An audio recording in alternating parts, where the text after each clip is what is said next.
لوگ آپ کو تب نہیں ملیں گے جب آپ اکیلے ہوں گے، بلکہ تب ملیں گے جب وہ خود اکیلے ہوں گے۔ بس اللہ کسی کو بھی اکیلا نہ کرے۔ خوش رہنا ہے تو زندگی کو پلان کرنا چھوڑ دیجیے۔ جیسی چل رہی ہے چلنے دیں، اپنی مرضی سے توڑ مروڑ کر بنانے میں سنوری چیز بھی بگڑ جاتی ہے۔ پھر بگڑی چیز لینے میں دل مانتا ہے نہ دماغ قبول کرتا ہے۔ ایک عجیب بے چینی رہتی ہے جس پر ہم میسر نعمتوں سے بھی لطف اندوز نہیں ہو سکتے۔ شیرنی جن لمبے نوکیلے دانتوں سے اپنا 300 کلو کا شکار کرتی ہے، انہی دانتوں سے اپنے بچے کو بغیر خراش کے محفوظ جگہ پر منتقل کرتی ہے۔ قسمت بھی جب آپ کو گردن سے دبوچ لے تو کچھ دیر صبر سے کام لیجیے گا۔ ہو سکتا ہے وہ آپ کو خطرے سے نکال کر کسی محفوظ مقام پر لے جا رہی ہو۔ دل کا بوجھ کسی کے سامنے ہلکا کرتے کرتے بعض دفعہ ہم اپنی ذات کو ہی دوسروں کے سامنے ہلکا کر دیتے ہیں۔ پریشانیاں بتانے سے کم ہو سکتی ہیں، ختم نہیں ہوتی۔ جب اندر کہیں گہری چوٹ لگتی ہے تو دل کے ساتھ جو چیز زخمی ہوتی ہے وہ زبان ہوتی ہے، اور زخمی زبان اپاہج ہو جاتی ہے یا پھر زہر اگلنے لگتی ہے اور اندر کی تلخی لفظوں میں سرایت کر جاتی ہے۔ اس لیے اکثر دنیا کے ستائے ہوئے لوگوں سے چوٹ کھائے لوگ تلخ ہی ہوتے ہیں۔ بعض دفعہ ہم جس رشتے کو بچانے کی اپنی ہر کوشش کر رہے ہوتے ہیں، وہی رشتہ دوسروں کی جانب سے بہت پہلے ہی ٹوٹ چکا ہوتا ہے۔ حکمت اسی میں ہے کہ چپ چاپ کنارہ کر لیا جائے۔ کسی بھی قسم کے واسطے یا قسمیں نہ تو تعلق بنا سکتی ہیں اور نہ ہی بگاڑ سکتی ہیں۔ مستقبل کی فکر کیوں کرتے ہو؟ نصیب لکھنے والے کو نصیب کا نگہباں رہنے دیں۔ آپ اس کے فیصلوں پہ سر جھکا کر اطمینان سے چلتے رہیں۔ یقین رکھیں وہ ہمارے حق میں بہترین فیصلے کرتا ہے۔ کپڑوں، جوتوں اور بناؤ سنگھار سے زیادہ اپنے مطالعہ شعور اور گفتگو پر کام کریں۔ کوئی بھی 10 سیکنڈ آپ کے بناؤ سنگھار سے متاثر ہو سکتا ہے، لیکن اس کے بعد آپ کو گفتگو ہی کرنی ہوتی ہے۔ انسان کی صحبت اس پر بہت زیادہ اثر انداز ہوتی ہے۔ مثال کے طور پر اگر آپ خوشبو کی دکان میں جاتے ہیں، اگر وہاں سے کچھ خریدیں یا نہ خریدیں، اس خوشبو کا اثر آپ کے اندر لازمی طور پر آ جاتا ہے۔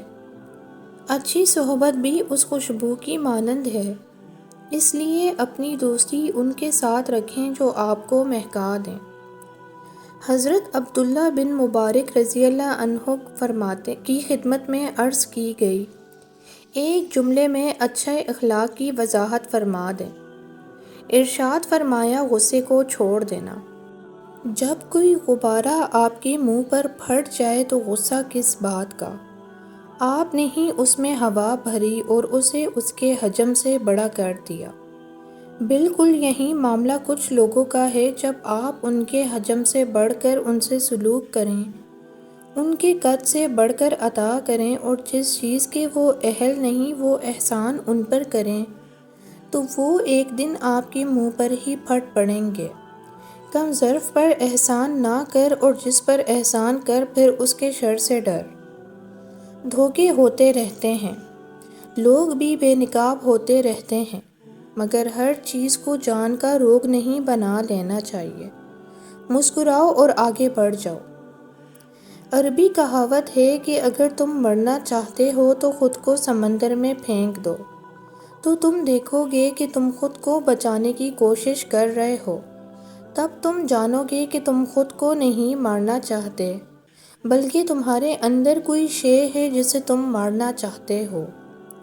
کبھی کبھی ہم بھول جاتے ہیں کہ لوگ بھی اللہ تعالیٰ کی طرف سے آزمائش ہوتے ہیں۔ ان کے رویوں اور باتوں پر ہمیں صبر کرنا ہے۔ اور ہم نے تمہیں ایک دوسرے کے لیے آزمائش بنایا، کیا تم صبر کرو گے؟ اور تمہارا پروردگار تو دیکھنے والا ہے۔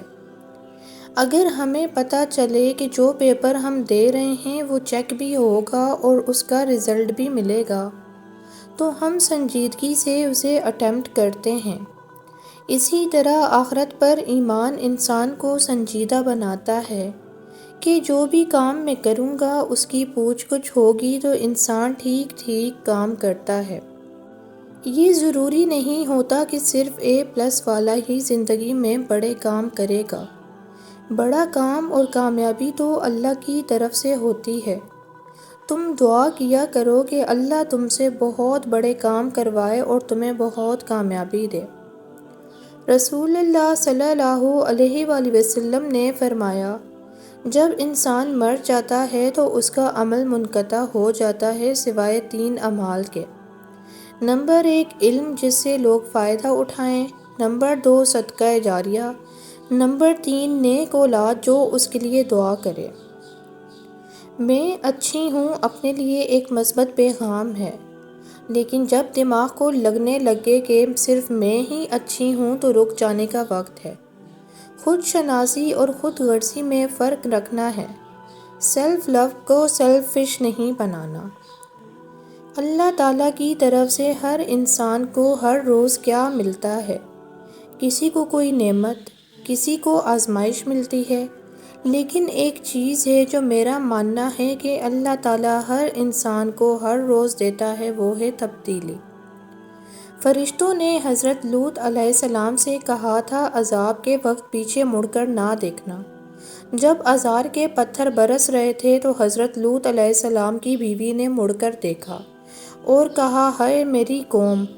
ایک پتھر اسے بھی جا کے لگا اور جل کر پتھر کی بن گئی، کیونکہ حضرت لوط علیہ السلام کی بیوی قوم کی حمایت کرتی تھی اور قوم کے ساتھ ملی ہوئی تھی۔ 2 خوبصورت مہمان کی اطلاع اسی نے ہی دی تھی۔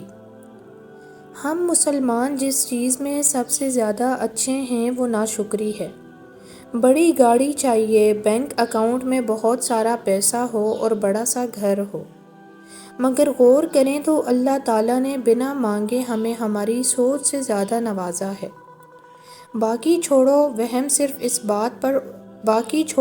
صرف اس بات پر اس کا شکر ادا نہیں کر سکتے کہ اس نے ہمیں مسلمان پیدا کیا۔ اچھا انسان اپنی غلطی ماننے میں کوئی شرم محسوس نہیں کرتا اور احساس ہونے کے بعد معافی مانگنے میں دیر نہیں لگاتا، جبکہ برا انسان اپنی غلطی کا قصوروار بھی دوسرے کو ٹھہراتا ہے۔ سب سے بڑا وظیفہ، غیبت کرنا چھوڑ دیں، دوسروں کی برائیاں پکڑنا چھوڑ دیں، دوسروں کا تذکرہ کرنا چھوڑ دیں، پھر تھوڑا سا عمل بھی بہت نفع دے گا انشاءاللہ۔ ہر چیز بن مانگے مل سکتی ہے لیکن ہدایت نہیں، لہٰذا ہدایت یافتہ بننے کی ہر وقت دعا کیا کریں۔ اللہ سب کی سنتا ہے لیکن اس کی خاص طور پر سنتا ہے جو صرف اسے پکارتا ہے۔ وہ سب کے پاس ہے لیکن اس کے پاس خاص طور پر ہے جو اس کی تلاش میں ہے۔ وہ سب کو دے رہا ہے لیکن اسے خاص دے رہا ہے جو پورے یقین سے مانگ رہا ہے۔ سب بیمار ہیں اور سب پریشان حال ہیں، اس کا رحم و کرم سب پر ہے، لیکن یہ رحم و کرم اس پر خاص طور پر سایہ فگن ہے جو پر امید ہے اور اس بات کا یقین رکھتا ہے کہ اس کا رب کسی بھی حال میں اسے غافل نہیں ہے۔